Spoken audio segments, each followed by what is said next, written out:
So good morning. The title of my, I start trying to explain the sense of the title of my presentation.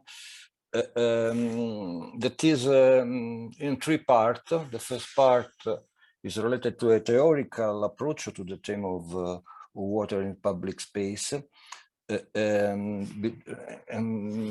In particular, to talk about the relationship between society and water system and Overspace. The second part is related to some elements of the water landscapes in my city, in Rome, where it's very important. And the third part is related to 5 forms of landscape design through waters, 5 declinations, 5 forms of expression of the landscape project related to the use of water. Well, there are two main questions. That is important to consider before to start. The first is why we all talk about water, and the answer is obvious if you want, because water is a main concept for all of us. But at the same time, we are conscious that it represents a major vehicle of beauty. The second one. The second one, why I talk about form of water, because water has not a proper form, and I argue that only the design process can give a form inside urban space, but also in the landscape in general.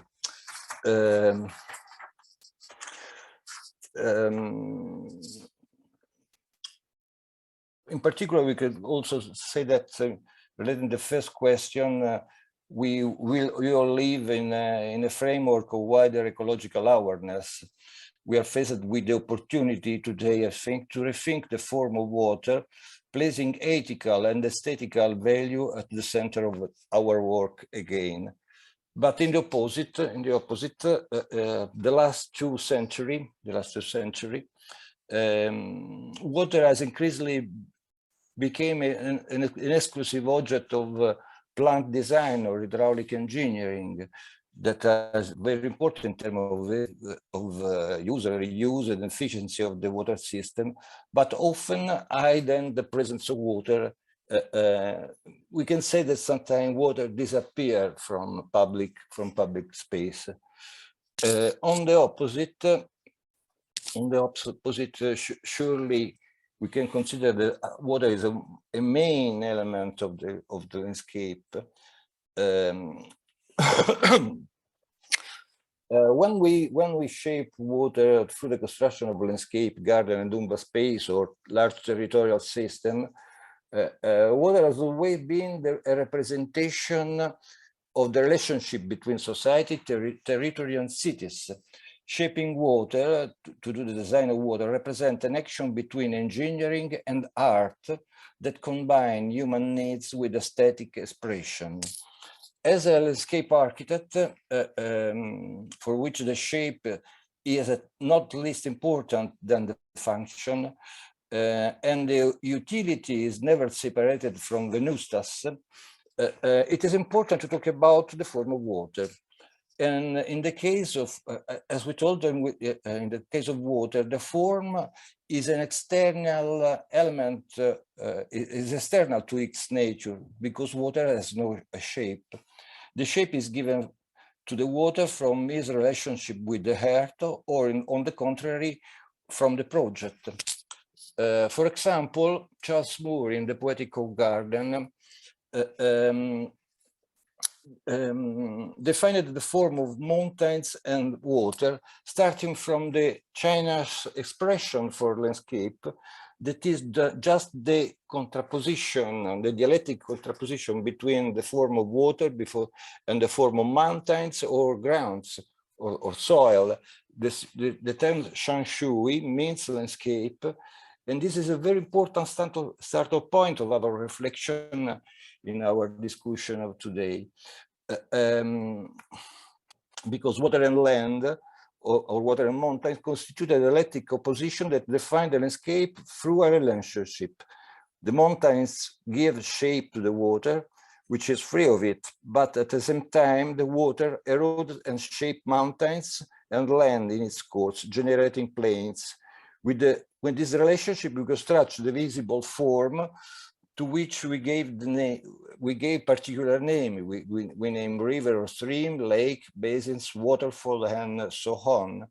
So when we work on landscape, even if we do not consider a specific part to designing water, we give form, the form of artifice to the water. So we can affirm that the landscape project defines the forms of water. In particular, Charles Moore, in this book, tried to represent the basic elementary form of the land and the mountains, opposite to the form of the water. This sketch is very simple, but very, very interesting, in my opinion.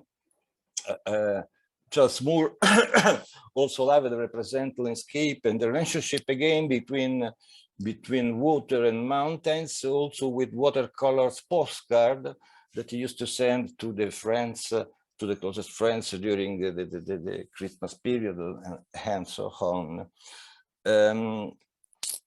Well, we can go in particular, for example, in this book, Charles Moore talk about more or less 30 historical gardens, where in particular he highlighted the relationship between the form of water and the form of the garden or the landscape in general. Here we are in Villa Lant in Bagnaia, and here he defined the system of water as the pilgrimage of water from the top of the hill to the main basin in the lower part, passing through different form of the water. He called it the pilgrimage of water. But it's the same, in my opinion, in the traditional form of representation of the Shanshui relationship in the ancient Chinese painting, where since the 11th century, the representation of landscape and water-mountain relation was celebrated by a lot of different painters from the beginning of the 11th century to the 15th century, but still today, in my opinion.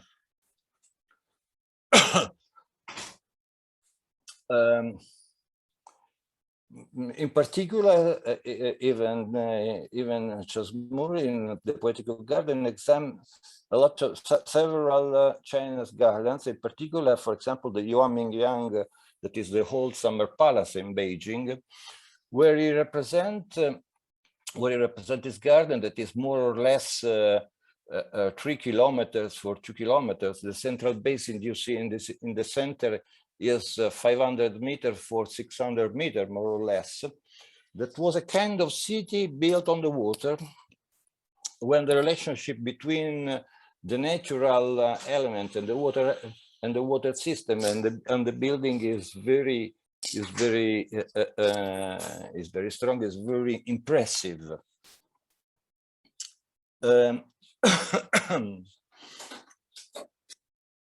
Well, we must consider that every time we talk about water, we are in a double position. We can have a double, a dual sentiment toward water that is never unique. Water is a pleasure, but is also a necessity or a concern. In particular, the French philosopher and sinologist François Julien extended this reasoning of the Shanshui we told before, or the relationship between water and mountain, to other element of the landscape discussion. And he argued that in the Chinese language, the use of the Chinese language to express elements of landscape with binomial expression is a kind of mental categories, and is a kind of mental form of representation of the environmental element and the landscape element. highlighting how the reasoning of this theme is precisely a question of relationship. He call it this kind of form of thinking pairing. That means the representation of an element through the use of two words. So every time we talk about water and the problem of water, we have this double posture. Water could be scarce, could be. We can talk about the water in terms of scarcity or excess, so in terms of quantity or quality, in terms of supply or removal, adduction or disposal, desire or concern, also, and so on. There is a lot of couple of words that can express our posture relating the theme of water. And more, Ivan Illich was a sociologist and philosopher that in the half of the 80 years wrote this very interesting book, in my opinion, that is a short book as a kind of pamphlet, but very tense in terms of reference and in terms of reflection, where he wrote relating the design of water many very important things. Illich starts from a wide and documented dissertation on the role of water in the Judaic-Christian tradition compared to the previous pagan culture. In particular, he argued that before the Christian culture, water was intended in terms of leisure, but with after the Christian diffusion, the sense of water became a sense of purification with a religious value. So the personal clearness became also a purification. Purification in a religious term, first, that is both individual and collective. Illich tells us the water we seek is a fluid that bathes the internal and external space of imagination. It's more tangible than the space because it has an almost unlimited capacity to take on metaphors, and because it always has two different sides. In particular, he speaks about of the relationship between water and space.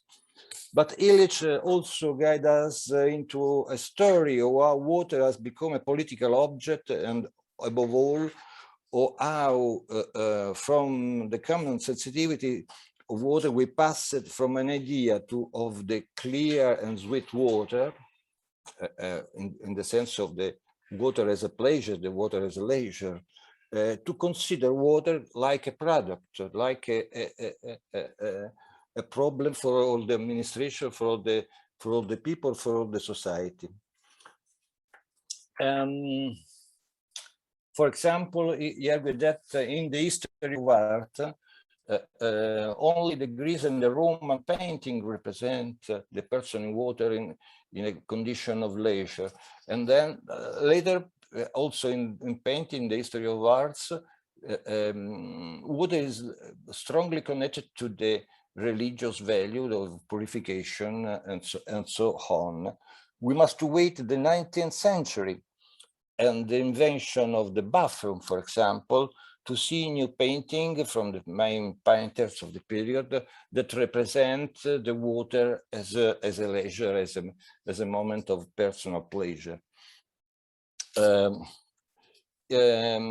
Illich also speaks about part of the history of Rome. He told us, for example, that when at the end of medieval period, in the first part of the Renaissance, sorry. Before she talked about, the quantity of water that entered in the ancient Roman period. In the first century after Christ, there was a very important system of aqueduct lines that arrived in the city center with 300 liters per person per day. Obviously, different, divided between the different cities, urban, the social classes. But 300 liters per day for people is an impressive quantity, because it's more or less the same quantity we use today in our cities. And it's impressive also if you think that Paris or London in the beginning of the 20th century, received just 50, 70 liters per day for person. During the medieval period, most of this system was destroyed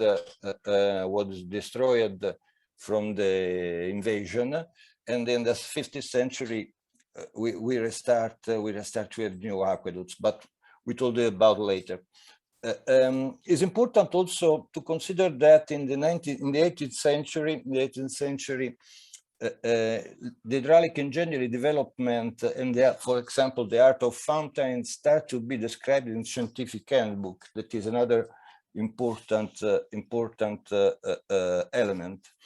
But still, Illich speaks that, talking about Rome, that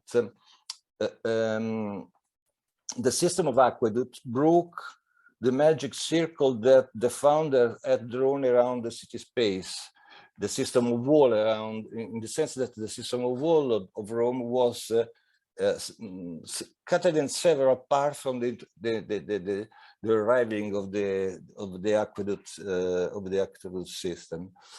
And again, Illich argued that the Rome of the 16th century was reborn through two main things. The first thing is the invention of urban design or urban planning, but in particular with the return of water, a water that became very visible because, for example, the arriving of a new aqueduct in the 16th period created the opportunity to do new fountain, a public fountain that was also called Mostre dell'Acqua. That means the place where the aqueducts arrived and show itself to the population with the creation of some spectacular fountain. That is for example, the history of the Baroque fountain. But also there was a law by Julius II that that if private people, that if people want the water reach their own home, everyone must to create a public small fountain for the people that have not a proper access to the water. It's the first time that probably we talk about the public access to the water. So we can go on. Yes, this for example, in this scheme you can appreciate the Roman period, the blue line as the system of aqueducts that enter into the city. On the right, the Middle Age period, that most of these aqueducts was destroyed by the invasion. And then in the Baroque period, the popes built a new aqueduct line or restored where is possible the ancient one, and this permitted to create the new fountain system I told you before. Those were some image of the aqueducts in the countryside. So we told the new fountain, the new aqueduct line, and the new urban studies was the focus of the Renaissance in not only in Rome but in the main cities. It's very important that the new fountains sometimes was realized by the main artists of the period. Well, it's also important to say that during the Renaissance period, many noble families realized also several important villas around the cities. We talked about before about Villa Lante in Bagnaia, but there was a kind of competition between the different families to realize the most important garden, the most important fountain system. So today we can appreciate this this collection of garden with important fountain around Rome, but not only in Rome, obviously. Here we are in Tivoli. We can say that if Villa Lante is the pilgrimage of water, Villa d'Este in the opposite is a kind of festival of water because of the dimension, because of the quantity of water involved, and the different shapes of designing water.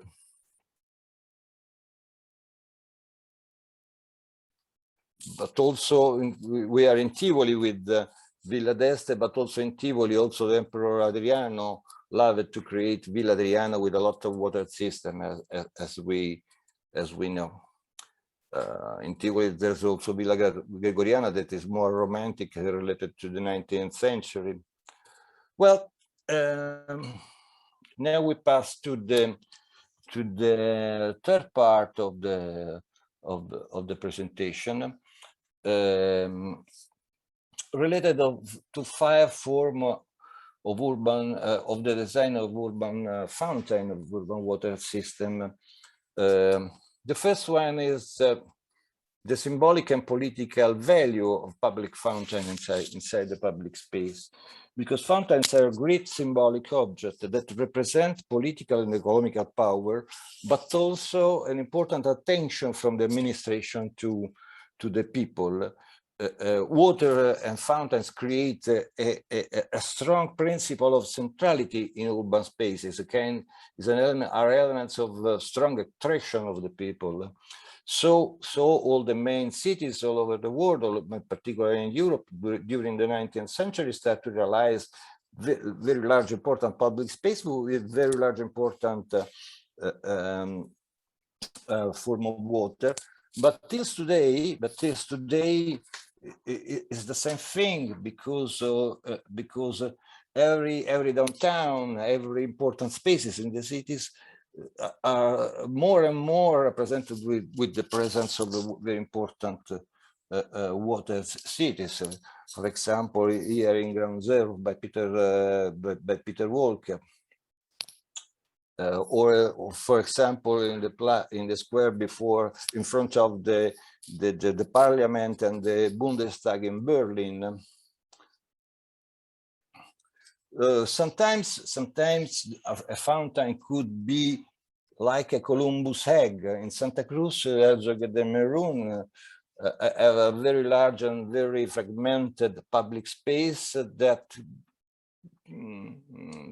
became a unity thanks to the realization of this basin. That is a kind of public,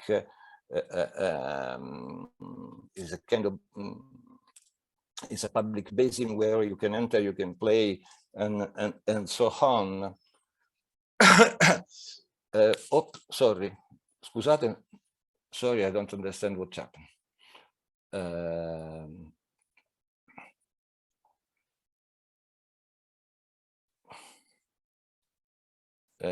C'è un problema che non capisco.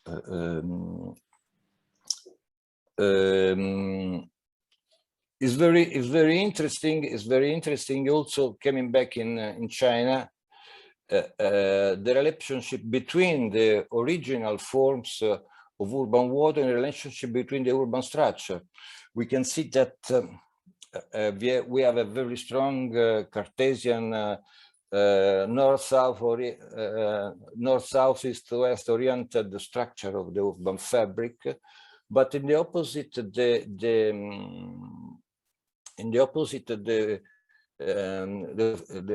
the water forms as an organic forms.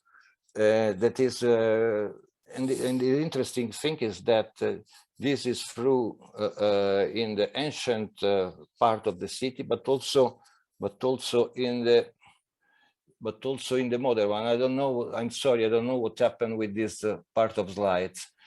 For example, we have the same relationship when in Beijing was realized the new Olympic Park, where the form of water and the form of the park take the same shapes and the same relationship with the with the city structure that was present in the Yeoman Park we told before. In Copenhagen, with the Orenstad Park and the other new quarter, the Bella Center City Quarter, we can see that the form of water, the form of urban water, is not submitted to the urban form, but give form to the buildings and to the new structure. Well, I'm sorry. I hope that that the problem is finished. The second important element relating to the design of water system is that fountain and water system in urban space can do a transfiguration of the space. The urban water can change the sense, the form, the perception of urban space in different way. This is a very important and fascinating items,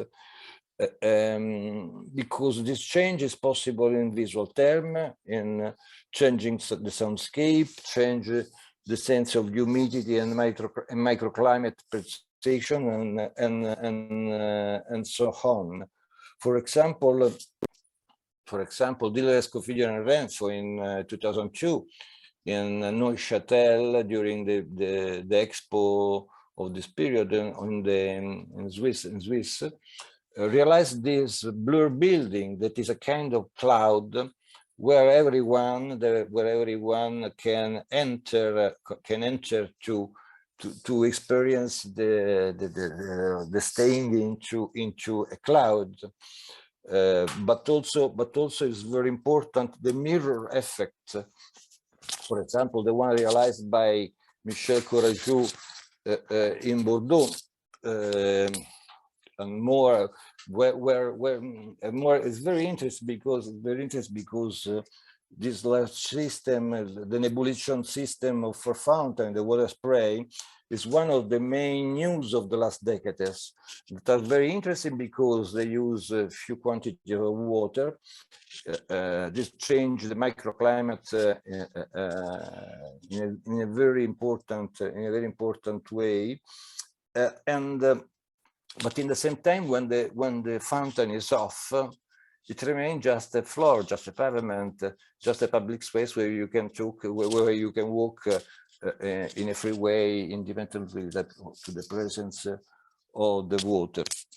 The mirror effect is another very important element in terms of perception.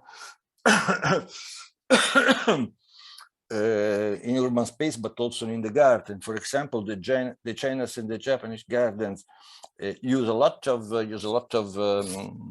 times this expedient to realize the mirror effect to amplify the perception of the garden of the place. Another important element in the perceptive sense is the change of soundscape that fountain can create inside the public space.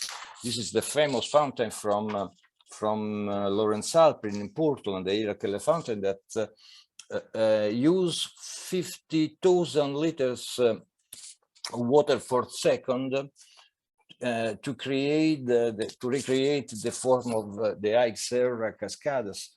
That was very important. This was one of the most important fountains realized in the last 50 years. Or also, for example, the case of the Palais Park in New York by Zion Brion.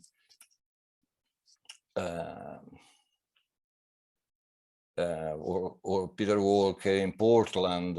Well, the third element is the environmental and sustainability issue.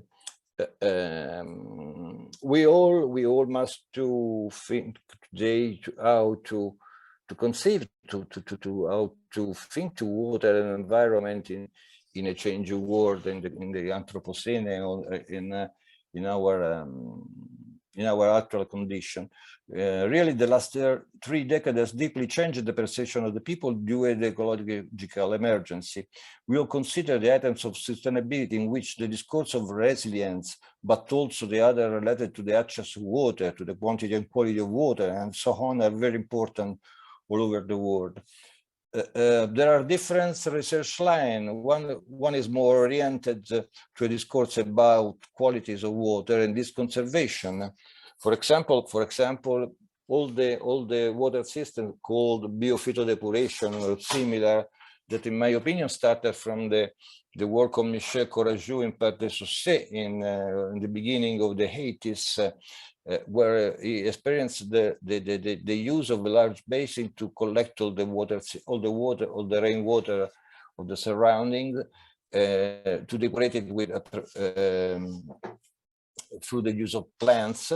But in particular, it was important because it created a specific sensitivity, a specific aesthetics, new aesthetics. Because before this experiments, or this kind of experiments, a marsh was only a marsh without any aesthetic value. After last decades, also a marsh is a very important element in terms of landscape perception, in terms of creation of new aesthetic in perceiving the landscape.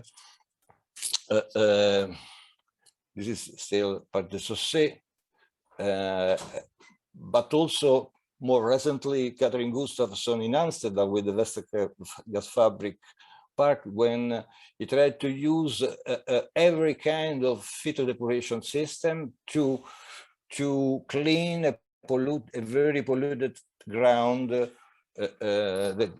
because this park was allied in a previous gas station. Gas production station that was closed still from the 60s. Well, very important was the experience of Atelier Dreistale in Berlin, inside the urban design by Renzo Piano for Potsdamer Platz. They make a very simple thing to collect all the rainwater and the gray water right from the building. And then to introduce a biophytodepuration system to clean it and to reuse it for other uses. Is one of the first urban experiments of the reuse of water. But the important thing is that this biophytodepuration system is not only for the cleaning and the reuse of water, because this biophytodepuration system occupied the center of the square. People must to cross it to enter into the building. So the cleaning of water became a new aesthetic value, and more this water is used not only for the building, but also to create new fountain in the surrounding that use this water. So became also, all the system became also a kind of symbolic representation of this necessity of this new attention to the use of water. And then, for example, it's the same water that is used in the Peter Walker fountain inside the city, the Sony Center, there in Potsdamer Platz. Later, Dreistale became very famous for this system of public water. There is a lot of them, in particular in ecological quarters and so on, all over the world. Here is Catherine Gustafsson in the Bill Gates Foundation that used the same principles of the Potsdamer Platz, for example. But also the themes of sustainability related to water is also inspired in the resilience studies to transform public space or public park in new form of landscape that change form with the different climate, extremely strong climate precipitation of water, of rainwater. So, for example, a Jean Sterry in the banlieue of Paris. Surely also all the studies from the China's Sunscape and other landscape studios work a lot on the relationship of the change of landscape in relationship to the presence of high quantity or low quantity of water. We can talk a lot of about these terms, and we also arrived to discuss about the new protocol. For example, the water sensitive urban design, that is an Australian protocol. On the opposite, the USA term water cities, that are a complex of attention in designing the urban spaces with new form of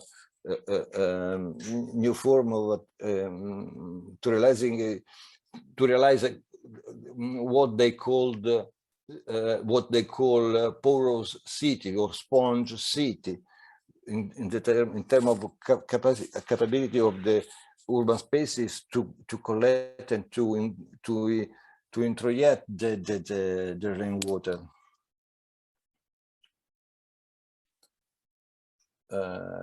We can also quote the recent experience from Atelier de Combe in Geneva, where they changed, they take, there was an old channel, an existing channel, that was renaturalized in the form of a kind of wetland, when the design of this landform is completely free to be changed by the flux of water. So they start from the starting situation to leave the water to change and give a new form, an organic form to the form of this new land. Another important element, we're going to finish, is the use of technology and the technical precision of the water project. The realization of a fountain today involves sometimes very sophisticated technology and technical ability that every time need of a craft skill during realization. Is interesting because it's not possible to realize a fountain without a very important technological know-how, but in the same time to have a good experience in terms of physical realization. Is very important, in particular when you want to use very small quantity of water, when the water is in centimeters or in millimeters. That is very difficult to realize a perfect effect of your fountain. Interesting is the Catherine Gustafson Lady Diana Memorial in London, where, for example, he described a new kind of pilgrimage of water inside this basin that is a channel realized with a granite block that was cutted in with laser, with control numeric machine, and we can see how important here is the control of the shape of the flux of water, or in particular in terms of design of the water, not only of design of the elements of the fountain. I think in particular the top left is fantastic and impressive. New technology give also the possibility to create a strong interaction between person and water in public space. Every important city, every city has this kind of fountain. Sometimes nice, sometimes are less interesting, but water became one of the elements of play inside the city. In particular, sometimes this element became very important, sometimes square became huge water games for child and for people.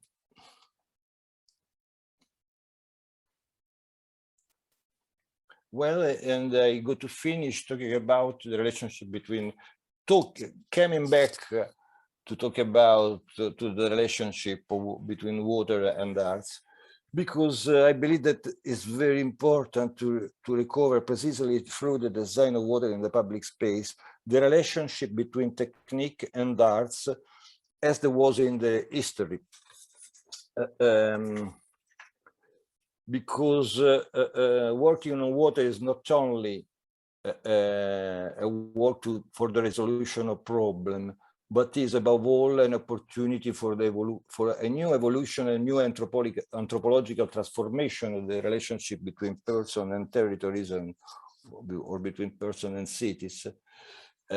So I think that, like in the Renaissance, we must come back to think to water as an expression of art and technique and technological elements in a very narrow way, in a very important way. I think that also contemporary fountain are artistic elements inside the public space, and